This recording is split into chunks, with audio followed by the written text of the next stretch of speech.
Dans Destal, la bibliothécaire, j'espère que toi, derrière ton écran, tu te portes bien, que tu as passé une bonne journée, une bonne semaine, et bien évidemment que tu es confortablement installé devant cette vidéo. On est en fin 2021 et c'est l'occasion rêvée de faire le tour sur les meilleures séries de super-héros de cette année, que ça soit du côté de DC Comics ou du côté de Marvel. Installe-toi confortablement, petit pouce bleu, abonnement si ce n'est pas déjà fait, et si tu kiffes le contenu global de cette chaîne YouTube, je compte sur toi pour partager cette vidéo à tous tes potes fans de super-héros qui n'osent pas se lancer pour une ou une autre série juste pour des avis extérieurs. Je te donne rendez-vous dès demain 31 décembre 2021 aux environs de 22h30 voire 23h pour un petit live pour fêter ce nouvel an tous ensemble en famille et revenir un peu sur toutes les plus grosses news de cette année, pop culture, super-héros et compagnie. Ça s'annonce vraiment super génial. Sur ce, sans plus tarder, sans perdre une seule seconde de plus, let's go!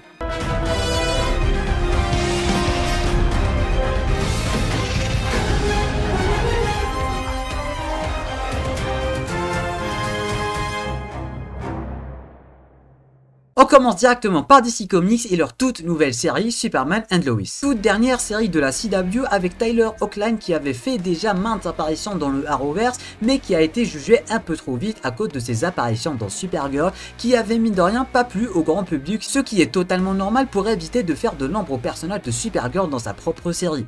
Il est maintenant de retour, plus puissant que jamais avec un glow-up pas possible, un budget énorme, des effets spéciaux dignes de Superman, une série qui donne des claques visuelles avec des plans super beaux et tellement bien filmés, des combats fluides et épiques dignes de l'homme d'acier. La meilleure adaptation Superman à ce jour est du jamais vu auparavant. Cette fois-ci, le plus grand héros de la Terre élève deux adolescents et va devoir jongler entre sa vie de famille et être le plus grand héros que la Terre ait jamais connu. On enchaîne directement avec Titans, série du DC Universe qui a récemment été rachetée par HBO Max qui elle va devoir s'occuper de cette troisième saison tout aussi épique que les deux premières. HBO Max a su continuer sur le bon chemin et faire avancer cette série. Cette fois-ci, les Titans se dirigent vers Gotham City après que Batman ait tué le Joker et a quitté la ville. Red Hood et Jonathan Crane sont en train de semer la terreur et du coup les dernières paroles de Batman à Dick Grayson, Be a better Batman, soit un meilleur Batman. Et oui, cette fois-ci c'est aux Titans de sauver la ville de Gotham City. On enchaîne avec Stargirl, encore une série du DC Universe mais cette fois-ci rachetée par la CW.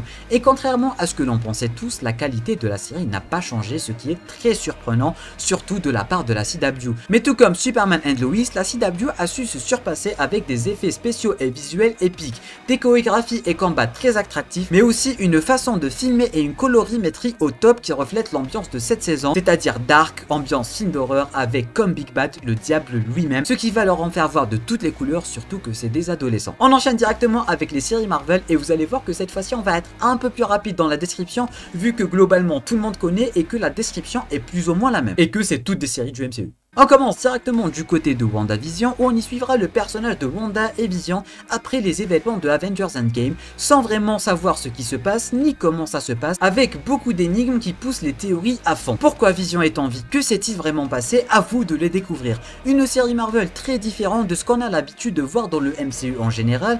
Ils sont sortis de leur zone de confort pour nous proposer un tout nouveau concept, ce qui est très risqué de leur part mais croyez-moi ça en vaut le détour. Falcon and the Winter Soldier. Toujours après les événements de Avengers Endgame et vous allez voir que cette fois-ci aussi ça va être très répétitif. On va y suivre Sam Wilson ainsi que Bucky Barnes dans une quête pour trouver le nouveau Captain America et celui qui sera digne de porter le bouclier. Encore une série très différente de ce qu'on a l'habitude de voir dans le MCU en général, vu que cette fois-ci elle abordera des thématiques un peu plus différentes que d'habitude dans des films de super-héros tels que le racisme et la corruption. On enchaîne directement avec Loki, sûrement la série la plus importante de cette vidéo mais aussi la plus belle visuellement parlant et de tout le MCU confondu, vu que cette fois-ci elle va se concentrer sur le futur du MCU et la direction qu'il va prendre. Vous voulez être sûr de bien comprendre le futur du MCU, Spider-Man No Way Home, Doctor Strange in the Multiverse of Madness, Ant-Man and the Wasp Quantumania, alors soyez sûr de regarder cette série. Toujours et encore une fois après les événements de Avengers Endgame, du moins cette fois-ci un peu pendant les événements de Avengers Endgame, on y suivra Loki qui s'est enfui de la timeline de 2012 où il est censé se trouver, ce qui va le frotter à la police du temps et à tous les mystères qui planent sur le temps et le multivers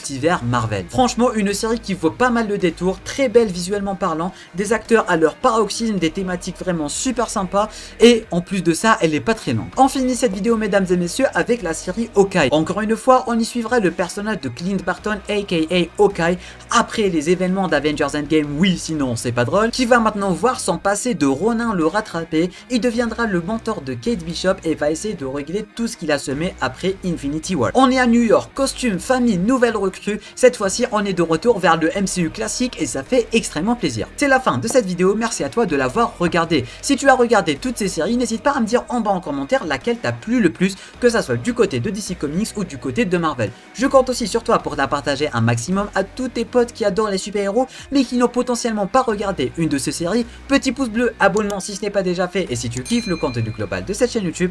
Et moi je vous dis bonne année et à très bientôt pour une toute nouvelle vidéo. C'était Namiat, portez-vous bien.